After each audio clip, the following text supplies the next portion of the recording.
వేదిక పైన ఆశీనులైన పెద్దలందరికీ, ఆహుతులైన యువకులందరికీ అభివందనలు. ఆంధ్రుల ప్రియతమ నాయకుడు, రాయలసీమ ముద్దుబిడ్డ, గౌరవ ప్రతిపక్ష నేత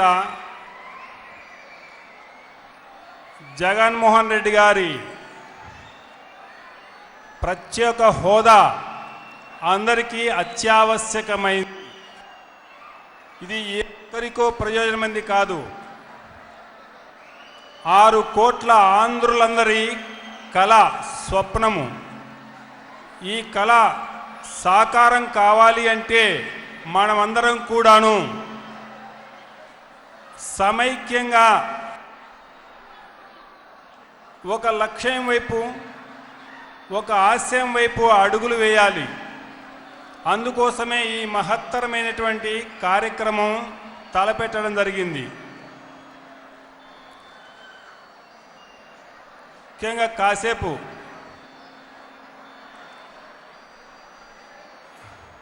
ఒక్క 10 నిమిషాలు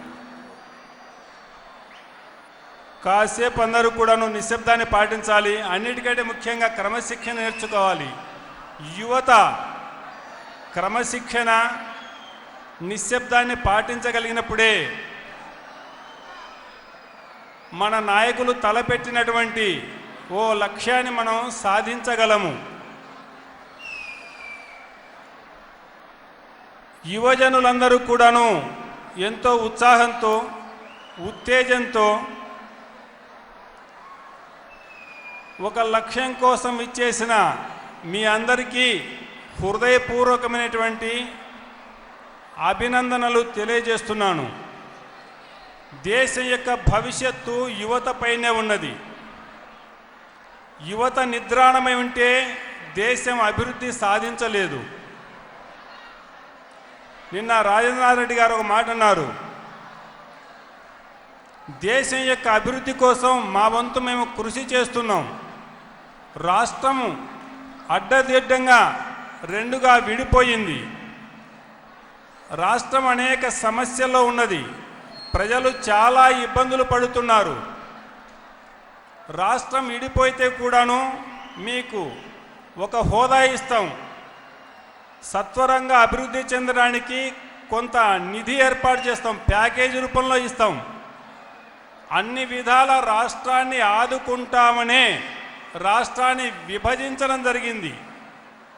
మన గౌరవ ముఖ్యమంత్రి గారు కూడాను రాష్ట్ర ప్రజలందరికీ కూడాను హోదా కావాలి, ప్యాకేజీ కావాలంటూ అనేక హామీలు కూడాను గుమ్మిరించడం జరిగింది.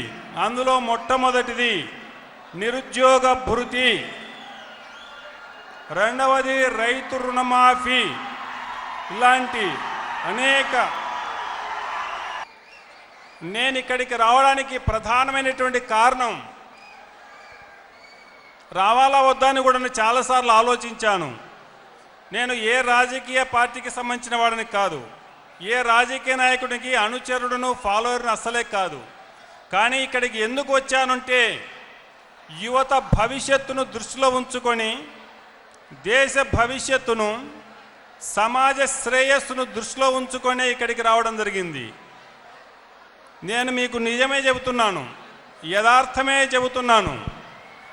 దేశం ఈనాడు, ముఖ్యంగా రాష్ట్రం ఈనాడు ప్రమాదంలో ఉన్నది, అవినీతిమయమై ఉన్నది. మనకి ఎన్నో వాగ్దానాలు ఇచ్చారు, మనం ఎన్నో కలలు కన్నాం, మన నాయకుల పైన, ప్రభుత్వం పైన ఎన్నో ఆశలు పెట్టుకున్నాం. కానీ ఆశలు నెరవేరడం లేదు. హామీలన్నీ వట్టి హామీలుగానే, ఎండమావులుగానే మిగిలి ఉన్నాయి. నిరాశ నిస్పృహతలకు వేలాది లక్షలాది యువత మ్రగిపోతున్నది. ఉపాధి లేక, ఉద్యోగం లేక, ఇతరత్రమైనటువంటి మార్గాలు లేక నిరాశ నిస్పృహలకు లోను కావడం, పొరుగు దేశాలకు వలస వెళ్ళిపోవడం కూడా జరుగుతుంది. ఈ దేశం రత్నగర్భ సుసంపన్నమైనటువంటి దేశం భారతదేశం. భారతదేశంలో ఉండేటువంటి ప్రజలు కూడాను విద్యావంతులు, చురుకైనటువంటి పాత్ర పోషించగలిగిన వారు, వీరులు కూడాను, మేధాశక్తి సంపన్నులు కూడాను. ఎంతో మేధాశక్తి సంపత్తి ఉన్నప్పటికీ,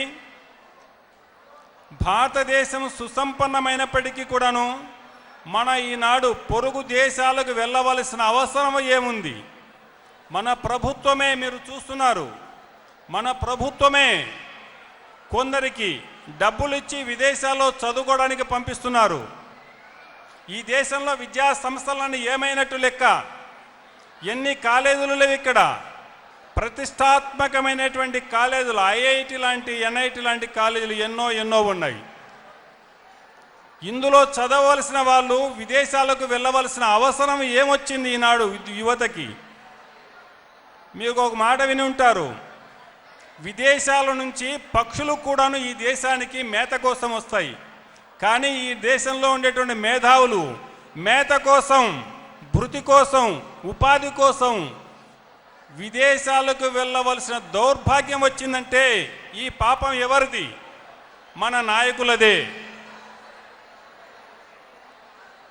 కాన విద్యావంతులైనటువంటి వారు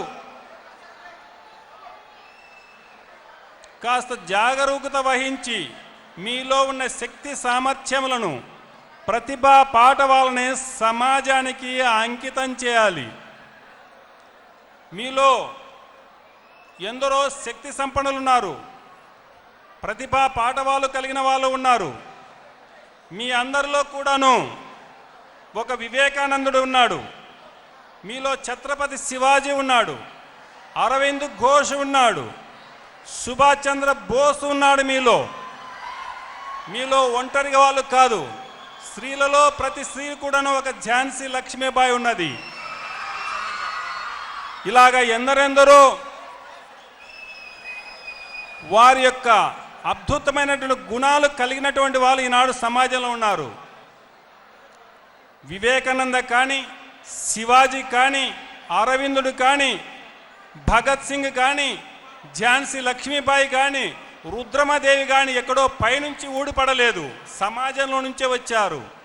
అలాగా మీలో ఉన్న శక్తిని మేలుకొల్పితే మీరందరూ కూడాను మన అమరవీరులకు, త్యాగ పురుషులకు వారసులే. భారతదేశానికి స్వాతంత్రం ఎలా వచ్చింది? యువకుల వల్లే వచ్చింది, మీలాంటి యువకుల వల్లే వచ్చింది.